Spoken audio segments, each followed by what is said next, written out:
to the Pipe Cottage. I am here with a very special guest on the channel today, Richard, who is the manager of the Gatlinburlier here in Gatlinburg, Tennessee. We're sitting out back behind the shop. It's raining just a little bit, but we're men. We don't worry about a little rain. Isn't that right? I've been wet before, and God willing, I'll be wet again. Yes, sir.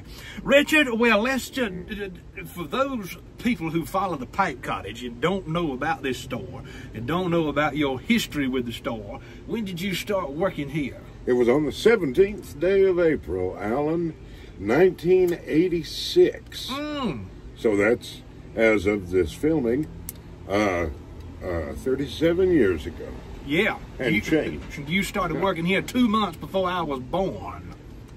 Well, now there's a sobering thought. I was born in July, so 2 or 3 months before I was born, you started working here. What day in July? July 1st. Ah! Yes, sir. And there's two things that are very important that have happened in July in American history. I was born, and the Battle of Gettysburg started in 1863. That's right. But I want us to share with people what we're smoking.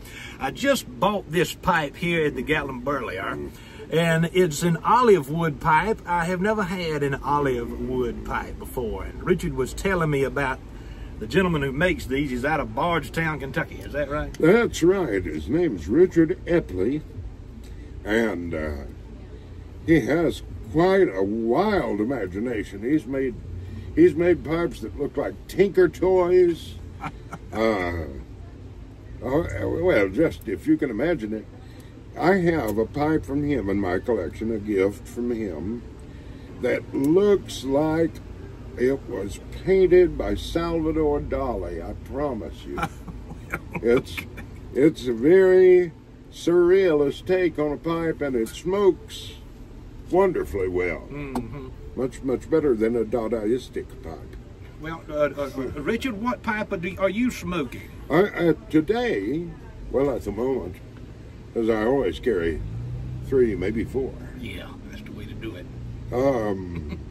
I am smoking a Manfred Hortig pipe. Years ago, didn't we all see those pipes by Tokutomi?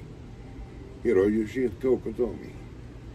Those beautiful snaily pipes. And I wanted one, and then I looked at the price in yen, and I thought, well, that's a very large number, but let's see what it'll be in dollars. And it was still a large number. Now, I'm not going to say that Tokutomi's pipes aren't deserving of that. They surely are, because people buy them. And I would if I had the money. But the first time we met, Manfred gave me this pipe, and you could have knocked me over with a feather. Well, I bet so. I'm not familiar with those pipes. I'm sure many of our viewers are, or maybe they're not. Well, maybe not. I mean, there's 2 ways to get a Manfred Hortig pipe, and one is to go to Brandenburg, there in Prussia, in Germany, and to buy them from Manfred. And the other way is to come to Gatlinburg and buy them from me. Those are your choices. It's a fairly small market. At the moment, yes. Well, Richard, what are we smoking in our pipes today that people are really going to enjoy hearing about this? Well, Alan, though I'm the guest on your channel, you're the guest here at our store, and we're old friends, you and I. Yes, sir. And I pulled out from my box under my bed. That's my cellar. I have a box under my bed. And I pulled out this McClellan's Smyrna #1. Oh boy. And I'm telling you, the Oriental leaf in this is make your tongue slap your brain. It's just marvelous, just marvelous. But I'll tell you, its only competition was the original Balkan Sobrani, but back before you were born. Yeah, I don't know that I've ever had a smoke of the original Balkan Sobrani. Well, I have. Oh, of course. So I can't compare. I've never had this until today, and it's such a wonderful treat for you to bring this and to pop this open. And well, ooh, I just love a good Oriental blend. The honor of your visit, honestly, required something of that caliber. Oh, well, I appreciate that, sir. But yeah, I was just in town. We live just 2 hours away from Gatlinburg, over in the Kentucky side of the country. And I texted Richard. I said, let's do a video together. He's got his own channel. For those of you who do not know, Richard has his own channel, and it's full of nuggets of wisdom and stories of a life well lived. Nuggets of wisdom, kind of like a cat box. Magic Tootsie Rolls of wisdom. Good Lord have mercy. Well, it's just, no, it's wonderful. I knew that Richard was managing the store here in Gatlinburg, but I did not know he had a channel until, I don't know, maybe a year or so ago. Thereabout. And I just fell in love with it. Because is there a vibrant pipe smoking community in East Tennessee these days? You have regular customers who come in? Well, I do have regular customers, but many of my regular customers are visitors from other states. I see. Yeah, like yes, and they are regular. Some of them regular as clockwork. I'll know who's coming because it's that time of year. I see. And it's not really that time of year unless they show up. Oh, that's good. Really. That's good. And like swallows to Capistrano, they come. But less, chirping. Richard, you are a highly educated man. Just anybody can listen to you and tell that you are a cerebral personality. Well, yes. Yes. I'm not going to deny that. No, you don't need to. I have more fun laughing at my own jokes. Because that's much of what it's added up to. It's not entirely all that it's added up to. You have been. Are you a native of East Tennessee? I am. All right. I am. And so a lot of what you'll hear, I know some of my favorite videos that you've done are those where you're describing your family and pieces of life's wisdom that you've learned from your family here in the mountains of East Tennessee. There's always been an infatuation among people in my family with this part of the world, but it's changed a lot even in my lifetime. The tourist industry is really wreaking havoc upon the natural landscape in this part of Tennessee, but it is a source of income. And I know that any time somebody tells me they're coming through Gatlinburg, if they're a pipe smoker, they know about this store. Well, yes. Also, this ground in these environs here in the mountains is so poor you can't hardly raise cane with a half a quart of whiskey. I've tried it. Well, I declare. But one of the topics really that I wanted to get your insights about was the mindfulness of pipe smoking. How pipe smoking lends itself to reflection and meditation. Because most of the time when I'm smoking a pipe, I'm not talking to anybody. I'm simply either on my front porch or in my study, maybe riding a horse and just enjoying a moment of reflection and mindfulness.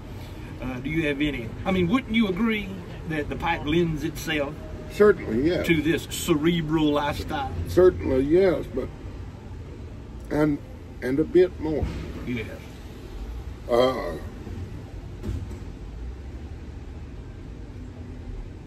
it is part of my life, and an important part of my life,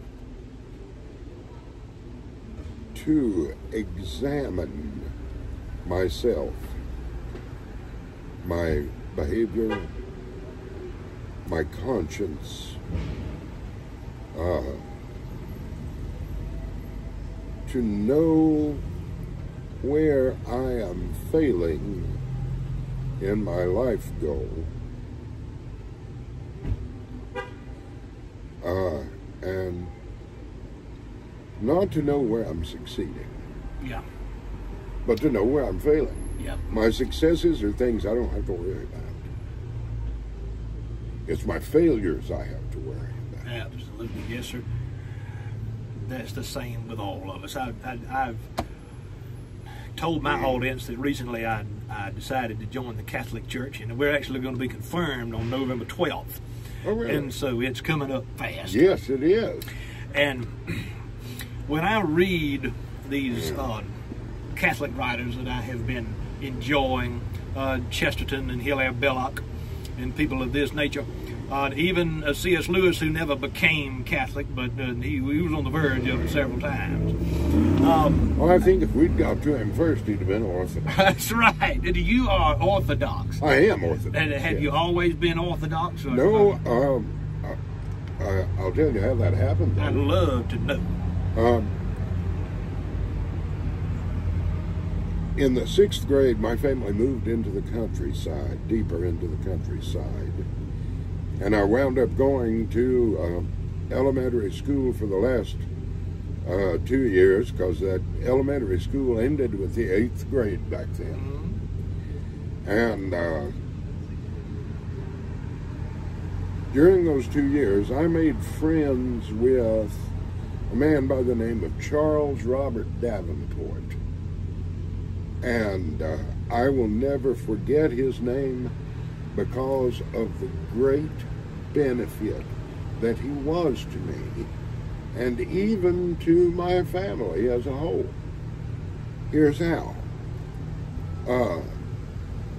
He gave me someone to talk to that I felt I could trust in the milieu of going to a new school.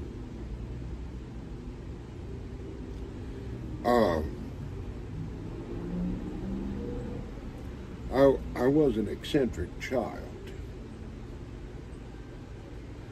very bookish. Oh, well, that's good. It is good. Now, I was also very active. Yeah. I did a lot of my readings while ridge running, you know, and I would stop in the middle of play to take a break and read another chapter or two of the Chanson de Roland, or some of the Matter of Britain, you know, and or more of Edith Hamilton. I make the joke that I was an ancient Greek when I was a little boy, but I was also a paladin. I was also a member of the Knights of the Round Table. Mm-hmm. Those were my heroes. Yes, the moral imagination. And I am so glad that they were. Mm-hmm. Now, while I'm here, if you have boys, there was an Irish writer by the name of Padraig Colum, P-A-D-R-A-I-C, C-O-L-U-M, Padraig Colum. And he wrote 2 books, The Odyssey for boys and The Iliad for boys. Buy those, or acquire them in some manner, and let your boys read them. Let the girls read them too if they will, but they are stories for boys. And it kind of softens some things that you want softened, because there are things in the Odyssey and things in the Iliad with which children should not be burdened. Yes, that's a good way to put it. Good way to Well, put it. but the other part is heroic. Yeah. And it is important for every man, according to his calling in life, to be heroic. How does one become a saint, Alan? And the answer is to live a life of heroic virtue. Yeah, that's 100% true. And how are we to do that if we don't have examples set before us? It's almost as if you must go to literature to find these things. Actually, it's probably always been the case that you go to the written word to find examples of this heroism that you're talking about. Do you know, there was also in our school library, and I want you to know, I remember the name of every school librarian that ever I encountered. That's a good mind. I couldn't do that if I tried, and I was homeschooled. Well, good heavens. Well, these women, and they were all women, these women were very, very, very important in my life. Oh, yes. Yeah. I was hungry for books. And it's not that we didn't have books in our home, we did. But I was so hungry for books, I was devouring the books in the library as well. One of the books in our school library, that was round by Robin Hood's barn to get here, one of the books in our school library was The Golden Legend, which is the medieval lives of the saints. And it's how I learned about a saint that the whole church has, which is Martin of Tours. And the story of how he was a Roman officer, you know, as well as being a Christian, in a time when it was deadly. You know, Christiani non licet esse. Christians are not allowed to exist. I gotta catch up on my your Latin. Yeah. So a beggar came up to him. He was naked, shivering, cold. Martin took his sword and cut his red officer's cloak in half and wrapped it around the poor man, who gave him thanks and went on his way. In a dream that night, Jesus appeared to Martin, wrapped in that half cloak. And Martin said, "Lord, if I had known it was you, I'd have given you the whole cloak." And he said, "Martin, it's always me."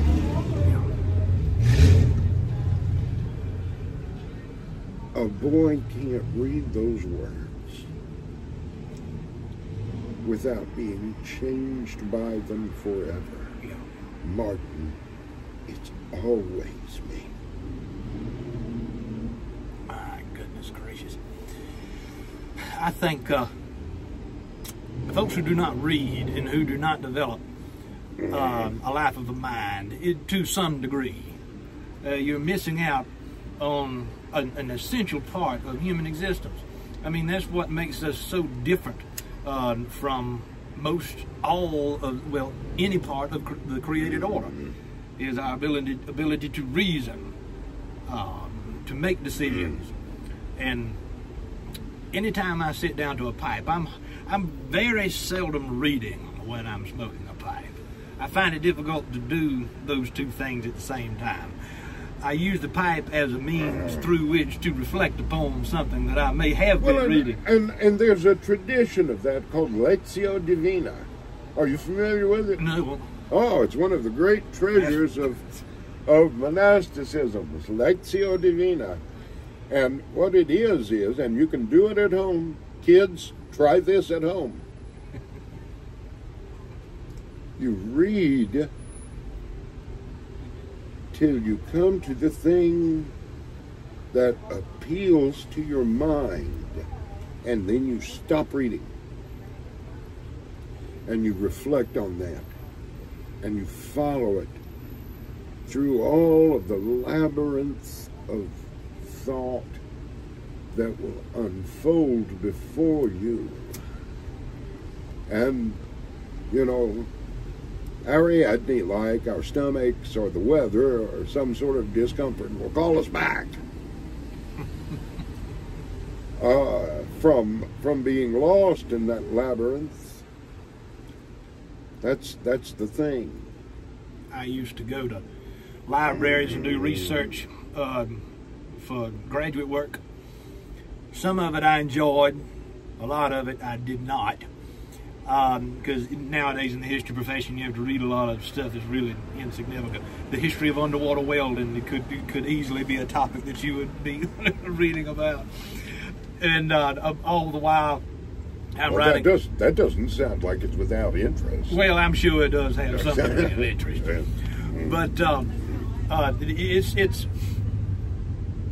I would often sit in a library. I mean, if this was before marriage and before children, obviously, and just sit for hours and become so just engrossed, just overwhelmed by the information. You would have to walk outside of the library to remind yourself that this is, in fact, the 21st century. It is not the period in question in which you've been immersed. History is a fascinating subject matter that lends itself to a study of the saints and of theology and this wonderful tradition that we have in Christianity. And smoking a pipe, for some reason, there's a connection there between those who are able to sit down and enjoy a simple bowl of tobacco and those who are also able to devote their life to cerebral activity. Surely. And it's a luxury. Yes. You have to be sufficiently fed and watered. Yeah. You have to be sufficiently clothed. Your family has to be taken care of. And then you have time for adult learning, for reflection on these things. Even really for reflection on your life, although that is the first duty. Yes, indeed. Is reflection on your life. Take stock. Yes. Indeed. So, Alan, what was your dissertation on? Well, it was on Southern agrarian writing and thought, Southern agrarianism. Oh yeah, which goes hand in hand. See, which goes hand in hand with Robert Penn Warren and yes. I share a birthday. You do? Yes. I declare. Yeah. You not many. I almost guarantee you that we're the only two people in Gatlinburg, Tennessee, right now who even know who Robert Penn Warren was. Well, that's possible. No. I can think of one immediately. Oh, good. Yeah. There's hope. There he is. It might be pointed out he's also a pipe smoker. See, that's the point. But that's how I became introduced to the distributist over there in England, Chesterton, and the Catholic land movement and all that stuff that was going on in the 1920s. Father Vincent McDabb, or I don't know if I've got his last name right. I know his first name's Vincent. Anyway, all of these people were interested in sort of helping people step back and take stock of modernity, what had happened in the 20th century, particularly the first 2 or 3 decades of it. Modernity is the mother of every heresy. Yeah. And, you know, when you make an idol, when you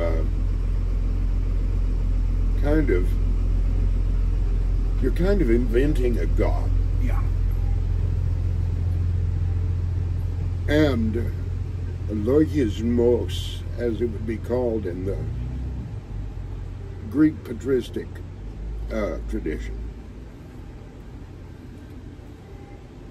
invariably, when a human being makes an idol, We offer its sacrifice.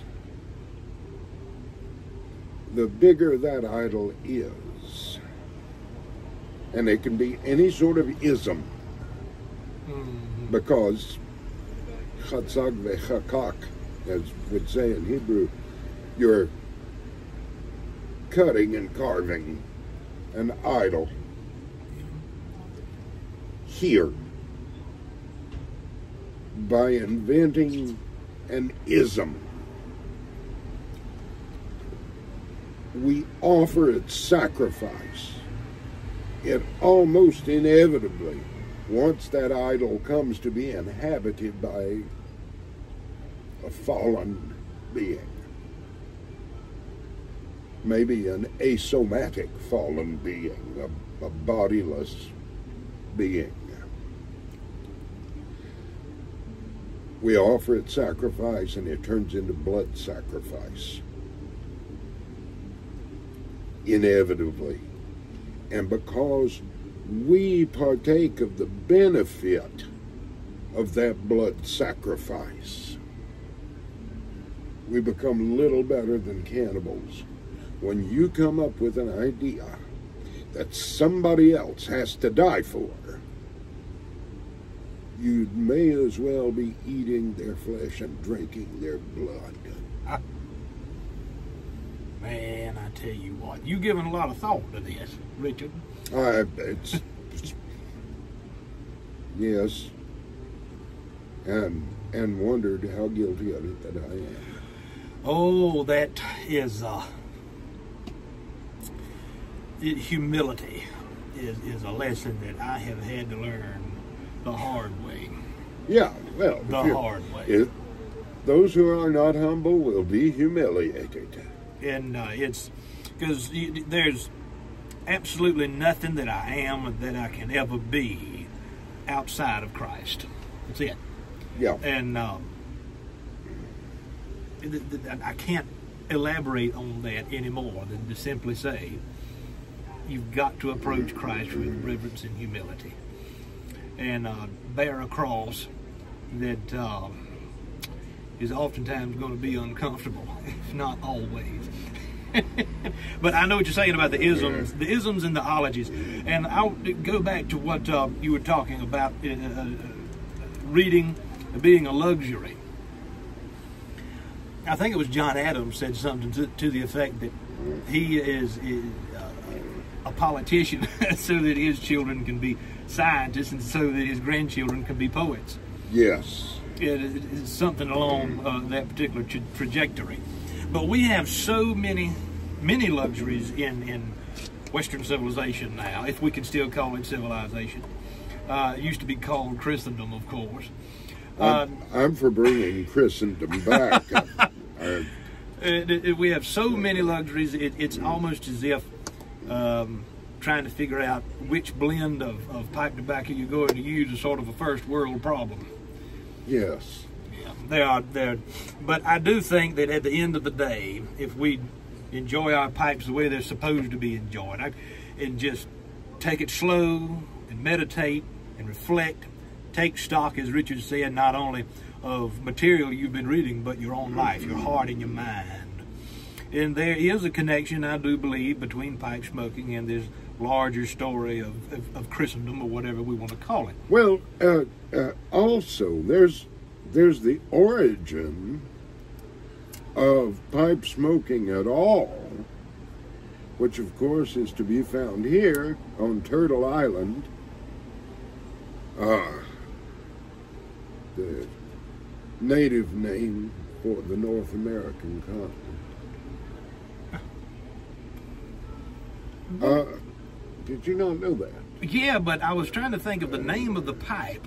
The calumet. Yes. That's what I was trying to think. I was trying to think of the calumet. And how would that have been different from what we have now? Well, I mean, it came with ritual, and the ritual was one of peace and deliberation.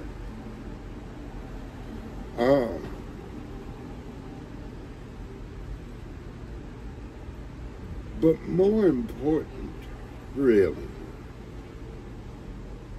Not to disparage those efforts. You can't make peace with anyone else until you've made peace with yourself. Yeah. Different take on the peace pipe. And sometimes making that peace requires a change. You know, two nations at war.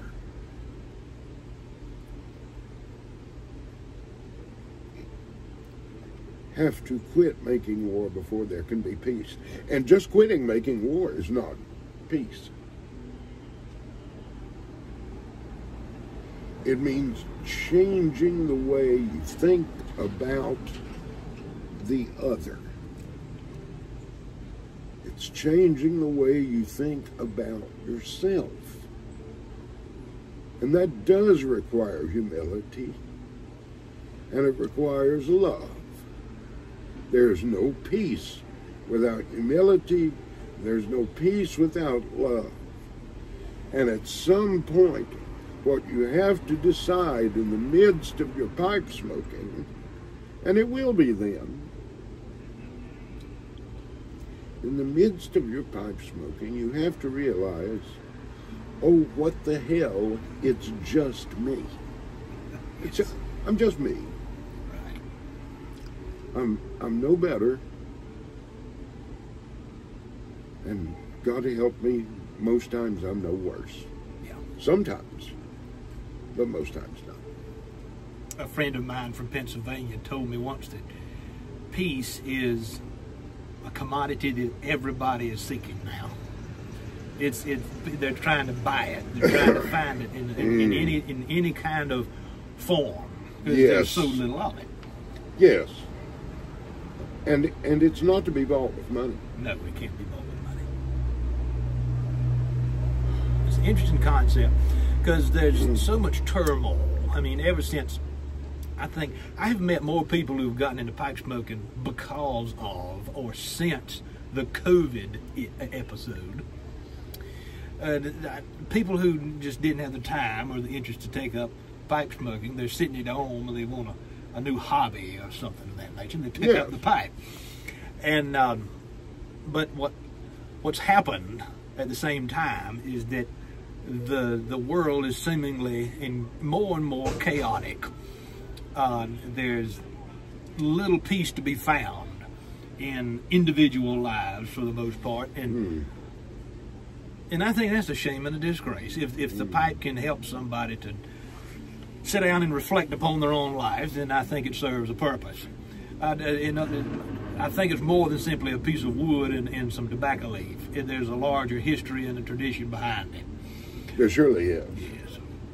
And if it offers peace in a world that is increasingly chaotic, then by all means pick up the pipe and keep it lit. But maybe it's just a goofy little hobby, and I'm trying to make more out of this than what it really is. No. Well, maybe you are. Yeah, maybe I am. But that there's a kernel there in which the enjoyment of a pipe does require quiet. Yeah. The enjoyment of a pipe, because it requires quiet, will lead to reflection, because the mind refuses idleness. And if it is not distracted by other things, it will consider itself. Oh, that's good. That's good. So, at some point, we have to set aside entertainments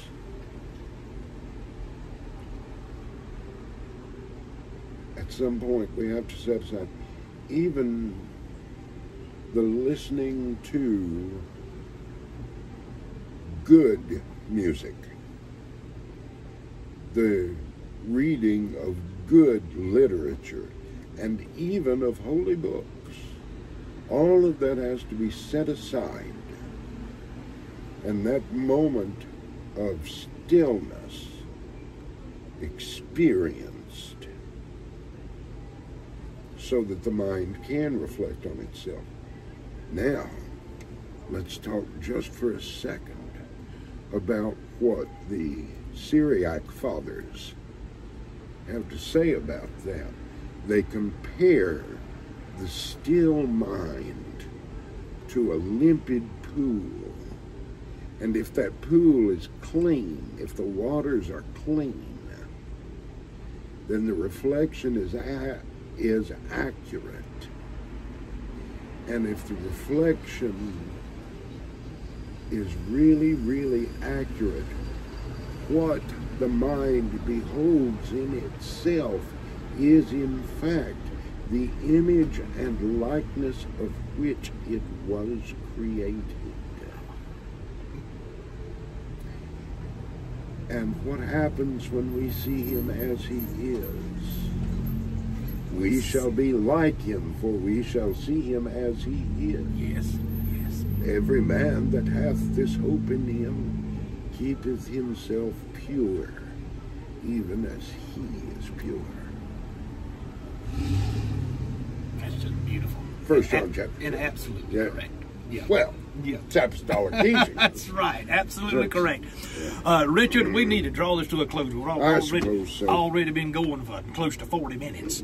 But we could, yeah, but we can continue a little bit in the shop here. But I know that most people, you get to this point in the video and they're ready to go do something else. Well, I can hardly blame you. But I have enjoyed this. Y'all, if you are in Gatlinburg, Tennessee, and you want to experience some old-fashioned pipe shop memorabilia, I mean, y'all got tins of tobacco in here. The walls are just lined with not only wonderful pipes and pipe tobacco, which a lot of it's blended here. Yes. Correct? Yes. And but just wonderful memorabilia in here. It doesn't look like a vape shop by any means. Oh, God forbid. There ain't a bong in here. You can forget that nonsense. That's right. Well, Richard, it's been a privilege, sir. I'm so thankful and honored. Alan, I thank you. And I think that this video will help somebody in probably more ways than we think. At least I hope and I pray that it does. Ladies and gentlemen, this is Alan with the Pipe Cottage. Go check out Richard's YouTube channel, The Dread Tiger. And that's T-Y-G-E-R. Just like William Blake said. That's good. This is Alan Harrison with the Pipe Cottage.